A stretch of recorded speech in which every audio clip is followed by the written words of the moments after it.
Assalamualaikum warahmatullahi wabarakatuh. Perkenalkan, nama saya Rizka Aprilia Putri dengan NIM 0902022142 dari kelas H2B2.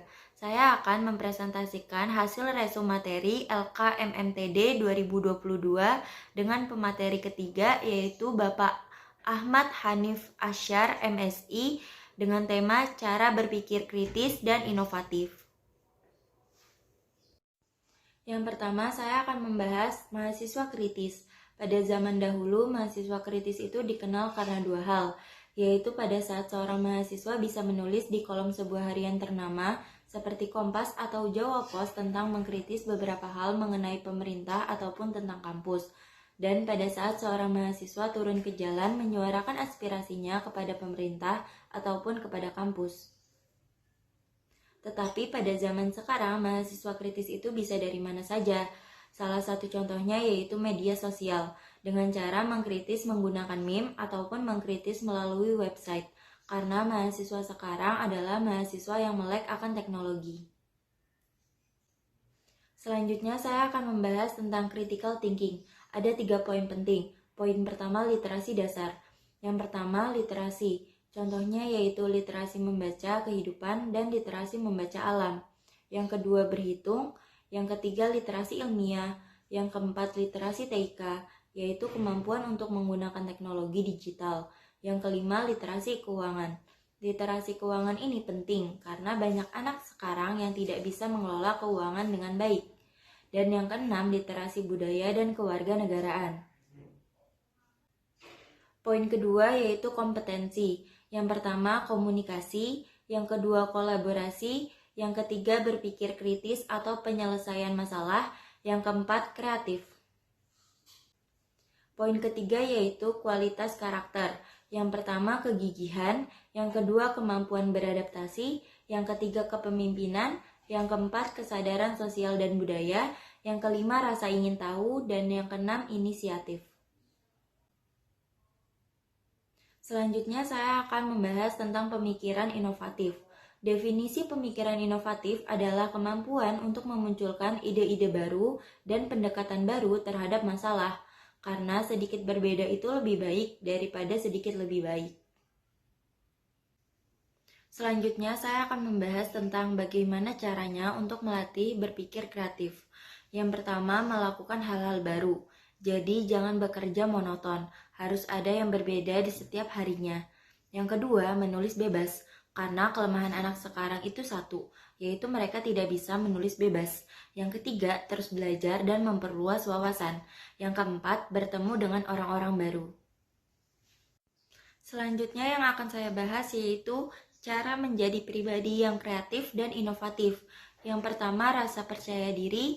Yang kedua, kebiasaan mengingat keberhasilan dan melupakan kegagalan. Yang ketiga, melihat dari sisi yang berbeda. Yang keempat, berpikir aktif. Yang kelima, berbicara dengan berbagai tipe orang yang berbeda. Dan yang terakhir yaitu yang keenam, mengubah cara pandang terhadap suatu hal. Selanjutnya yang akan saya bahas yaitu pentingnya kreatif dalam pemecahan masalah. Menurut Quantum Creativity, Pamela Mayer pada tahun 2000 mengatakan, jangan ada penghakiman.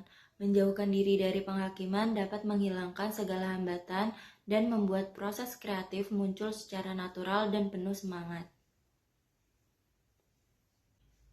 Selanjutnya yang akan saya bahas yaitu pentingnya menjadi pemimpin yang kreatif.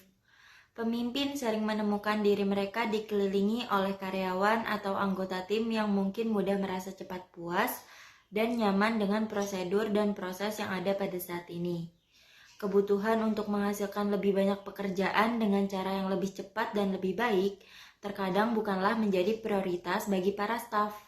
Seorang pemimpin bukan hanya membuat diri mereka mampu menyelesaikan permasalahan dengan kreatif, tetapi juga membantu dan mendukung para stafnya untuk menyesuaikan diri dengan cara baru dalam melakukan sesuatu, termasuk membuat mereka terbiasa untuk mengidentifikasi dan memecahkan masalah mereka sendiri. Selanjutnya saya akan membahas tentang brainstorming. Brainstorming adalah teknik menakjubkan untuk menghasilkan ide, hadir dengan alternatif, kemungkinan menemukan cacat fatal serta mengembangkan pendekatan kreatif. Namun hanya sebagus partisipan dan fasilitator. Semakin baik kamu memilih peserta, mempersiapkan tempat, dan mendorong diskusi, maka semakin baik juga hasilnya nanti. Selanjutnya yang akan saya bahas yaitu creative thinking. Berpikir kreatif adalah kemampuan berpikir yang dimiliki individu dan dapat mengarahkan individu tersebut pada pemikiran penuh dengan kreativitas, sehingga dirinya mampu menciptakan sesuatu yang baru dan karya unik yang berbeda dari karya-karya sebelumnya.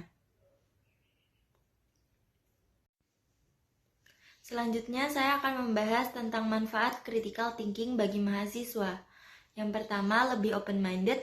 Yang kedua, mudah menyelesaikan masalah. Yang ketiga, meminimalkan salah persepsi. Yang keempat, mampu berkomunikasi dengan baik. Yang kelima, mengetahui kemampuan diri. Dan yang terakhir, yaitu yang keenam, tidak mudah dimanfaatkan oleh orang lain.